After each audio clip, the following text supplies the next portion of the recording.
Horizon Chan Reacts, and this is the disturbing movie Iceberg Explained, part 2, I guess, by the channel Wendigoon. Yeah, I saw the first 3 tiers, and this is apparently 8-tier video. Somebody on Reddit or something posted this kind of a tier-wise thing, like how disturbing movies are, based on how disturbing they are by tier-wise, right?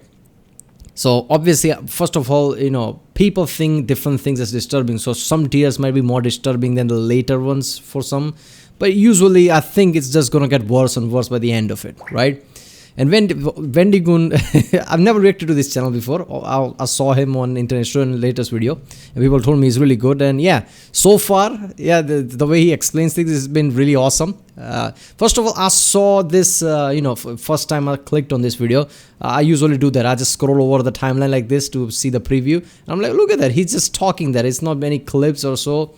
I mean, is reaction going to be good to this? Good like this, right? Where he just talks and I'm supposed to react to that. And then I saw the first 3 tiers and realized what he's saying, like what these tiers are. I'm so glad he's just talking. Because, first of all, YouTube would explode if you put some photos and videos of it. Let's be honest. But yeah, this is just horrible. So now we are at extremism. Last time it was exploitation. Okay.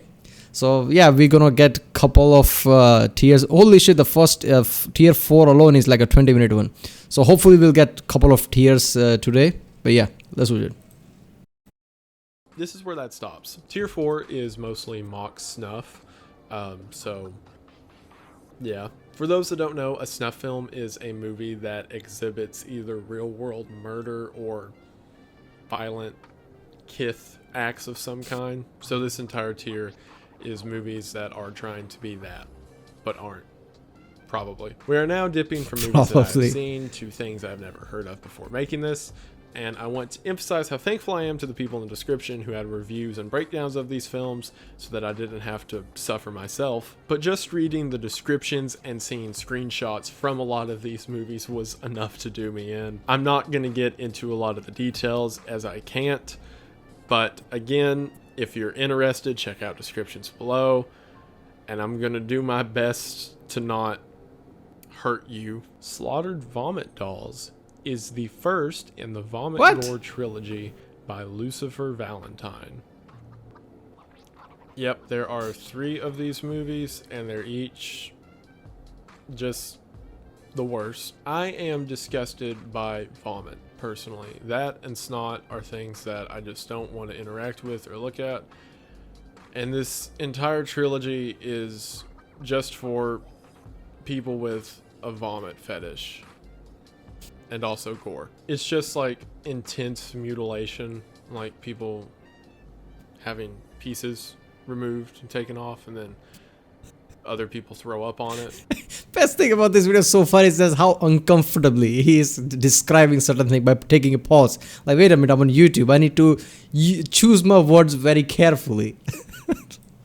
And then that just keeps repeating itself. I have seen breakdowns of this movie, specifically John Joe Lyons reviews, talked about like the symbolism in it and how the entire trilogy is supposed to be a girl's walk through hell. And I'm not by any means saying people shouldn't be allowed to make this kind of thing just because it's not for me, but when I say it's not for me, I mean this is really not for me. There was one funny scene described in which a woman loses her arm and then someone else is trying to play the guitar with it, so that's fun, I guess. I'm just going to go ahead and get this trilogy over with because the other 2 movies are also on this tier, and I really don't want to talk about it anymore. The second movie in the trilogy, Regurgitated Sacrifice, is the same thing with people vomiting and blood and all that. There's a scene with an octopus where someone gets boop, and then an octopus gets put.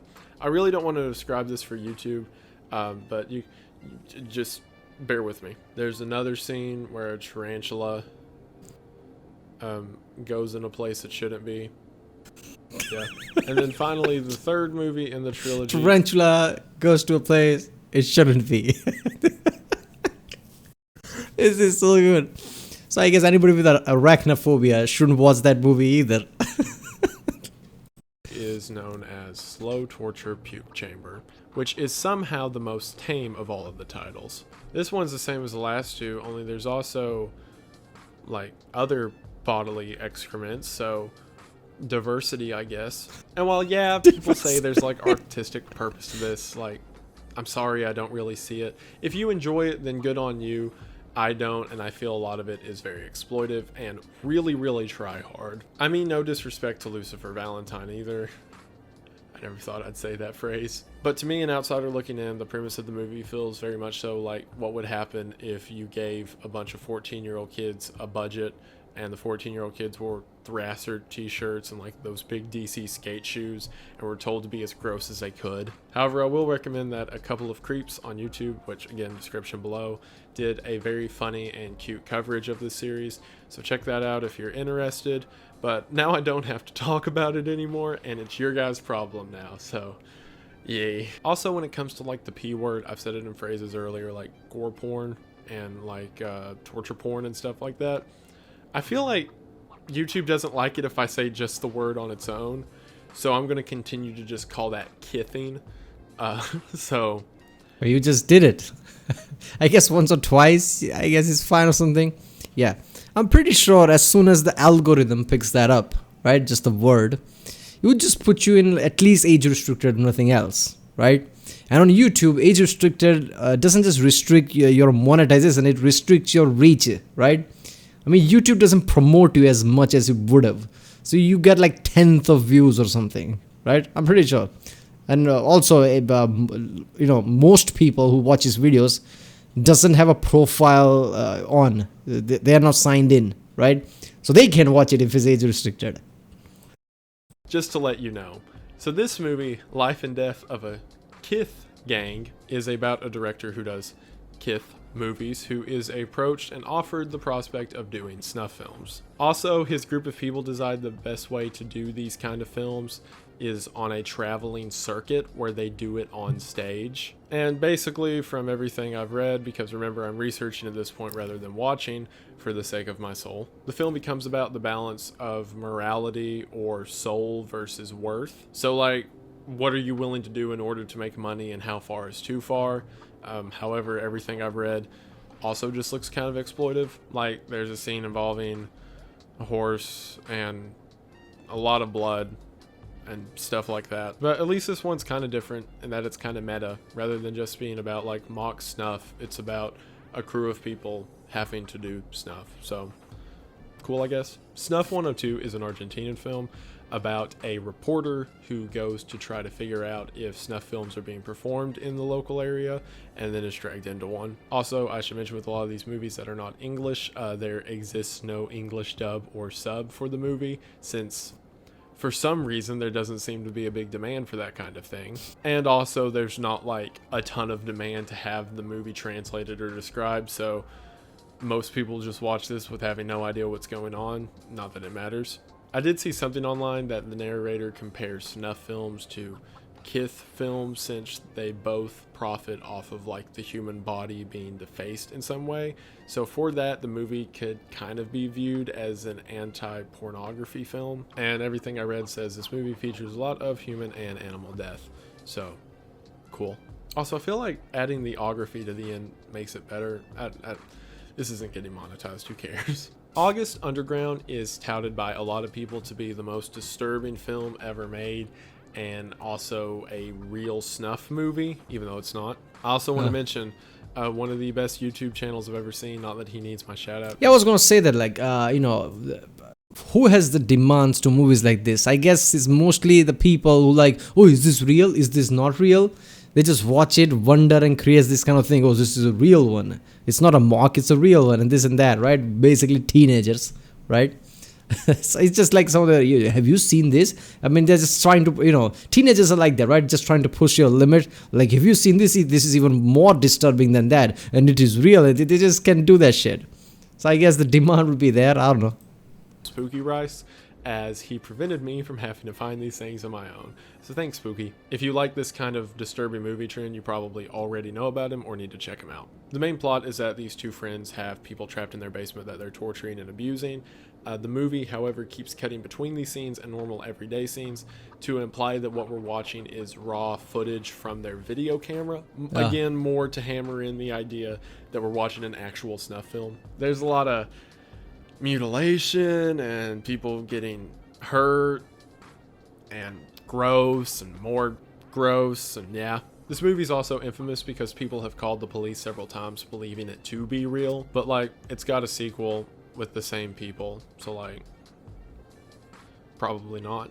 Viva La Muerte is a Spanish movie that is set just after the Spanish Civil War. In it, we follow a young boy whose mother turned in his father to the police, and it's about the boy trying to figure out what his emotions about the world and his family and what he wants is. However, because of this and the fact we're essentially watching the inside of a mind of a young boy trying to figure out the world around him, there's a lot of weird, like, Kith related stuff that happens, as well as other scenes involving sharp objects. The most noteworthy moment of the whole film is, if you remember the Tauntaun scene. How does that story... First of all, this is a Spanish boy who's trying to figure out his life. And then there's lots of Keith or Keith, whatever he says. I don't even know. I've never heard of that word before this video. But that stuff, some sharp objects are involved. A kid is trying to figure out his life. Where did all these other things come from? From Star Wars Episode 5, The Empire Strikes Back, where Han cuts open the Tauntaun and pushes Luke inside of it. Yeah. So imagine that, only they really did it with a bull. So yeah, that's cool. Really Guinea Pig is did. technically 2 movies, the first of which being Devil's Experiment. This movie's a pretty big deal as it's widely regarded as a real torture movie. This Japanese film is literally just an entire movie-length recording of a woman being not treated nicely. In the movie, everything happens from her, from being burned to sound torture and other just like kicked and mean stuff. What I can say about it is absolutely none of it involved Kith stuff. So that's really cool. Good job, I guess. And then at the end of the movie, she dies, so cool. The sequel, known as Flower of Flesh and Blood, is famous because Charlie Sheen, after watching it, called the FBI. This one is the exact same as the first movie, only it was a bit more bloody, and it was about a crazy samurai serial killer who's like cutting someone up, but the effects are like laughably bad. Oh, I forgot. There is a third movie in this series called He Never Died. So yeah, I got a weird call today. Charlie Sheen called me about certain weird movie that he thinks is real. Should we investigate? Everybody just looks around and pauses. I guess so. Let's be honest, he was on drugs at that time, right? I don't know. Okay, he didn't say that this is not real when he's talking about it. So he doesn't know this is real or not, or this is real, video or whatever, or is this just a mock, like he said before? I don't know. He didn't say it about this specific topic, if this is real or not. Dies, which is about a man who tries to kill himself and realizes he can't die, so he starts doing stuff like taking all of his organs out or whatever, and the movie ends with him just being a head sitting on a table and going, you know what, I don't think I want to die anymore. This one's just like a comedy, which is so weird coming off of How is it just head? What happened? How did hand remove the head? I don't... Okay. of the first two. But yeah, like I said, no kithing, so we've made progress that far. Now we're going to look at the complete opposite of no kithing, with a whole lot of kithing in Nekromantik.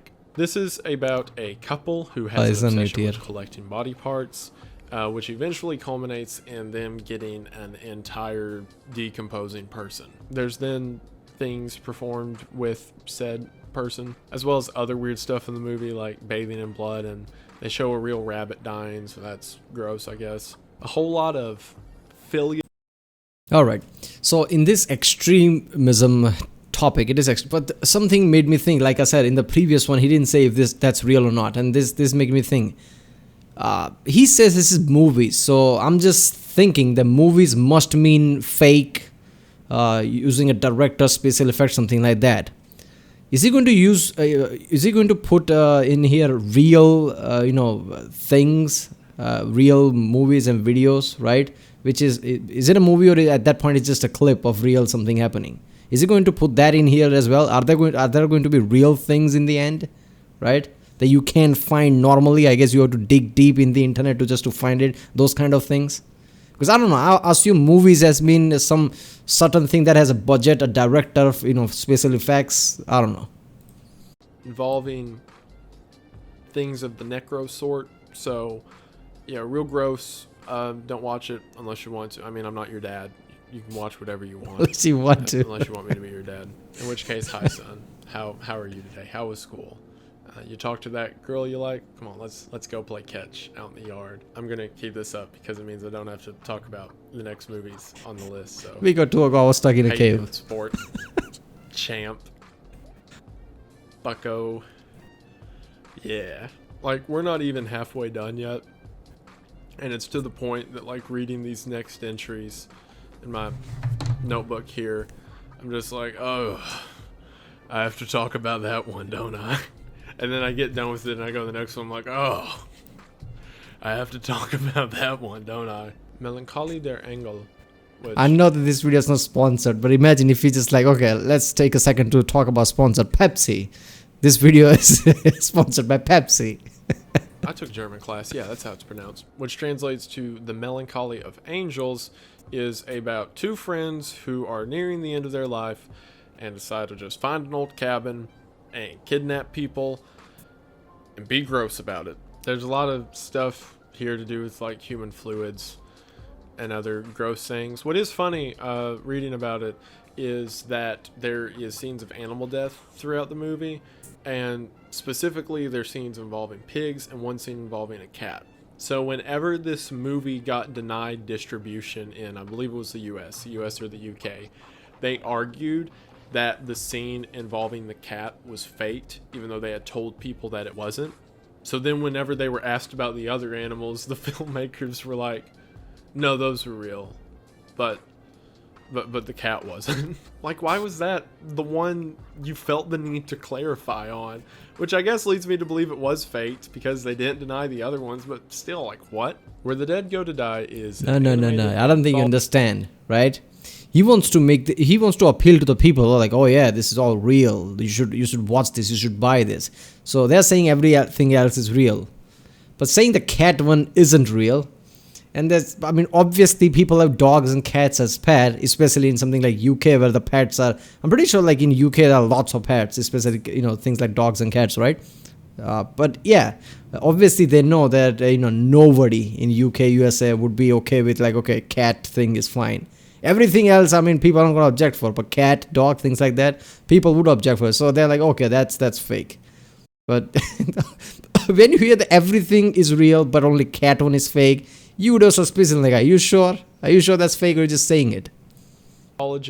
That looks like the cutscene from an early 2000s video game. After doing research into it, it's because the film's creator pretty much did every single process of the animation cycle, which is a big deal and should be commended, until you realize like what the content of the film is. Basically the plot is it's a 3-part anthology film, with the connecting through line being this demonic Labrador that's telling people to do evil demon stuff. It's really gross because there's like things involving animals and like things involving a pregnant woman and other like really gross over the top stuff, but it all looks like that really awful Ratatouille spinoff Ratatouille. So why it's really evil and you don't want to think about it, there's this part in your brain that's like, character move funny. It really does look like an old Silent Hill video game, and I mean that in the worst way. Juvenile Crime, also known as Schoolgirl in Cement, is about the real-world story of Junko Furuta. Real-world story? Pronouncing that wrong. One day while on the way home from school, Junko was kidnapped by 4 local high school boys who were in the Yakuza. They then kidnapped her, locked her in their parents' basement, and did... Wait a minute. High school boys there are in Yakuza? High school boys are in Yakuza? I guess so, right? They would, 15, 16, 17-year-olds would be, I don't know. I didn't know Yakuza had that young people there, but okay. Okay, let's back up a bit. The Yakuza. They then kidnapped her, locked her in their parents' basement, and did completely unspeakable things to her over the course of 44 days. While not to go into too much detail, when she was eventually found, she... Parents' basement? Where were the parents then? 44 days, so it's not like a weekend or something. 44 fucking days. I mean, what, their parents were like, oh, I don't care, okay, this is okay. Is that it? Is that what's happening? Or their parents were not home for 44 days? Parents' basement? She had been hurt to the point that her brain had decreased in size from lack of nutrition and injury. Other details of the story become increasingly frustrating. Like, only 4 days into the torture cycle, the police actually visited the house and didn't look any further into the house, which may have saved Junko's life. Junko was actually found through an accidental confession in which the boys were being interrogated over a different missing girl. They thought they were referring to Junko, and one of the boys gave away where they put the body, not even knowing that Junko had been missing, or not knowing that she was still missing for this time. Because of the boys' age involved, they were giving very light sentences. As a matter of fact, they're all out now, although 3 of the 4 have already been back to jail for some form of violent crime, which... yeah, imagine that. The judge said during the court proceedings that what had been done to her was so horrible that surely her soul is still wandering the earth, cursed and afraid. During the readings of what happened to her, people in the courtroom began to faint, and Junko's mother was put into a intensive care psychiatric facility. What? Also, reading this got really sad in some cases. What the fuck? First of all, high school, so the age is very low, like 15, 16 or something. 44 days in the parents' basement. They did this kind of ridiculous shit. Her brain was shrunk from the damage and malnourishment for 44 days. They did such a bad things that when it was read in the courtroom, people got sick, and her mother actually got to the psychiatric hospital or something because of it. So the details must be really fucked up. I was said in one of the videos, I don't know which video was, I guess yesterday or something. The human imagination is ridiculous, right? But even then, I'm trying to just process like, what the fuck can it be that this is the result? And if something like this happens, just because they are underage or something, they're gonna get lighter sentences. Look, understand that anyone who's below the age, right, 18 below, is assumed that they don't know what they're doing, right, or they don't know what's better for them or whatever. It's assumed that, and that they get lighter sentences. But if you do something like this, 44 days, doing something like this heinous to somebody, where people actually faint just hearing the detail, right? How can you give light sentence then?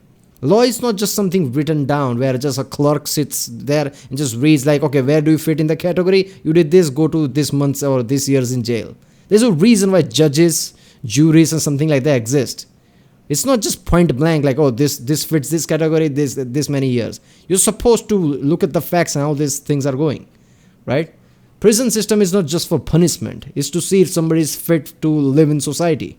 And if somebody does shit like this, how could you give lighter sentence, right?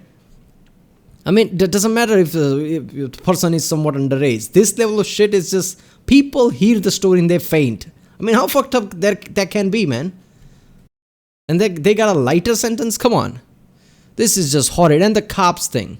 I mean, you hear the stories of, you hear the stories of news and like cops breaking the rules and, breaking the small laws here and there, like, interrogate people where they shouldn't. Right, beat up certain people where they shouldn't, just the hope that they would give up, where, who's kidnapped where and whatever. You just think like cops breaking the law like that is obviously wrong. But even then, you think like a situation like this, like out of 199 times they would be wrong to do that, but for the one time that would actually save somebody's life like that, you would think like, okay, maybe it's not that bad. You would think like that. So all the situation where so things like this is involved, 99% of the time cops would be wrong to break the law and beat up people like that. But that small percent of time where somebody's life gets saved, you think like, okay, I guess that's fine, right? something like that. They beat up certain people, interrogated some people. It's fine, because at the fourth day they visited around, didn't check the house. Why? Because they probably didn't have the warrant. They can't just check somebody. I want to check your basement. Do you have a warrant? No. I need a probable cause.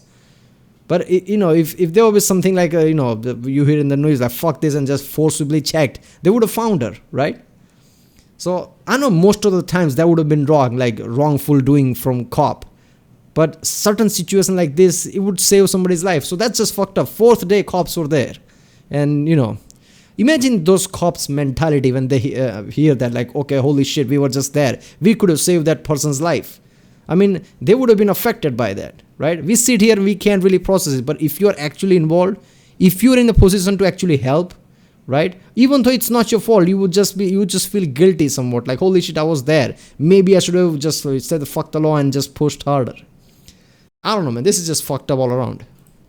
This is especially near the end. It did get to me a bit whenever her classmates essentially read their eulogies at her graveside, and just realizing that this amount of evil happened to someone who was 16 years old, it does hit home pretty hard. One of the more bright things to come out of it is her future employer, or who would have been her future employer, officially gave her the job and then brought the parents the uniform she was going to wear, and the school gave her a diploma to the parents, so to say that she graduated and things like that. That was really depressing. I need to pick it back up. Let's go back to the dad thing. You want to go fishing, boy? All right, I'm better now. So there are 3 movies about this event involving Juco, the most popular of which being a film known as Cement, which from my understanding is like more respectful to the character. This movie, Juvenile Crime, is not that at all. It's just a long movie that shows in excessive detail what happened to her, and there's not really a point gleamed for it, or it's not done in any way to like bring sympathy to her. From all the reviews I read, it's just an exploitive movie of a real world tragedy that happened to this young girl. Philosophy of a Knife is a film about Unit 731, which is a real world unit that operated under Imperial Japan during World War II. Okay, well, is it exploitative, or because there's so much detail in it, the person who made the movie just wanted people to know what actually happened without actually painting it in any way, right? Just raw, real event, like this is what happened. Maybe you heard of the story, maybe you can't get the detail. I'm going to give you every single detail in this movie, right? I'm not going to paint anyone in any picture. This is the event that happened, raw. Maybe that was the point. It wasn't trying to be exploitative. I don't know. While many are familiar with the atrocities committed by Germany during World War II, not many are that familiar with Japan's. Unit 731 in China. specialized What was the city? I as a forgot. bioweapons facility City, town? in which they were testing the effects of certain biological factors and diseases on people. The way they did this was by kidnapping large groups of people or telling them they were going to work for, say, a lumber company or something related, and they were then used as human experiments. Most of them were used to test things such as the bubonic plague, which was actually then later tested on random cities and villages in China in order to see the effectiveness of it. One of these strains was so effective that it was attached to an airplane, which was then going to be used to attack San Francisco, according to records. However, 5 weeks before then, the war ended. The movie Philosophy of a Knife shows what some of these experiments were in gruesome detail. Some of these include killing people using a decompression chamber to test the body's resilience to pressure. Others are freezing limbs of people until they become completely hard all the way through, and then pouring boiling water on them to see the effects, as well as supposed real footage of the aftermath of some of these experiments, as well as the mass graves that were created. Also, I should mention that in the real world, several members of Unit 731 were granted amnesty by the United States in order to become part of the American Biological Weapons Program, much like how the Germans were with Operation Paperclip. So, yeah, man. Justice take a back seat in front of national security, apparently. Oh, we are under attack. I mean, we are so scared, basically, that we'll tell one of the worst offenders of the world who did atrocities, if you can make a weapon for us, you're fine. We're not going to prosecute you or anything, because national defense is better than any justice. That's the case with every country in the world, basically. We are so scared of each other's country, that we will let go of literally anything. That's cool. We are now halfway done with the iceberg, so pat yourself on the back and get ready, because it just gets worse. So, oh my god, weird grossness. Okay, you know what? This already reached 30-minute mark. I just did one tier apparently, but it was a big one. So, fuck. I'll try to finish. Okay, how much is it? Like 40. Holy shit, it's like a 40. I don't know. Maybe I'll try to finish it in third part, but I don't see it. Maybe this will be 4 part. It's 1 hour and 20 minutes. Yeah. But damn, that real world thing about that's just, I don't know. Like, that's just pissing me off. I mean, lighter sentences, right? I mean, like I said, justice system is there, judges are there, juries are. I don't know which country, how many countries have jury system, but judges, every country has judges in their system, right? There's a reason why a real person is sitting there with experience, like how to interpret law. It's not just a clerk reading out of book, right? So 44 days, right? Brain shrunk. Such a unspeakable things happen to her that people actually faint just hearing it. I mean, damn, man. And got lighter sentences. I don't even know, man. But yeah, this was really fucked up. Look, I would hear any, I would, not see. I don't know if I would see any disturbing movie and I would be fine or something. But I would hear the details of any disturbing movie and I would be fine. As far as it's just a movie, figment of imagination and not real event. As soon as I hear this is real, right? Like this happened. My mind start to suddenly, wonder like, holy shit, in certain places, certain time, in real world, something like this happened. That just changes things. You can tell me one of the most fucked up things you can think of and tell me that this is just a movie, not real, fake with special effects. Somebody used their imagination to create this kind of a script and it's like, I'll be fine. Yeah, human imagination runs wild. Yeah, it's fine, whatever. But if you tell me that this is real, that's when it becomes like, holy shit, too much. So yeah, this whole story about Juco, that's just, damn, man. In the end, lighter sentences, which means she didn't even got any justice, right? I mean, after what happened to her, does even justice matter? Does anything matter at that point? Because that was already too fucked up. Right? 44 days. I mean, it's not 2 days, 3 days, 4 days, fucking 44 days. I don't know, man. Yeah. Alright, people, that was the disturbing movie Iceberg Explained part 2, I guess. And I'll try to make this, I guess, tomorrow too. I want to finish this, fast, I guess. So I can get to, other reactions. I don't want to take too much pauses. But yeah. Alright, I guess I'll see you next time.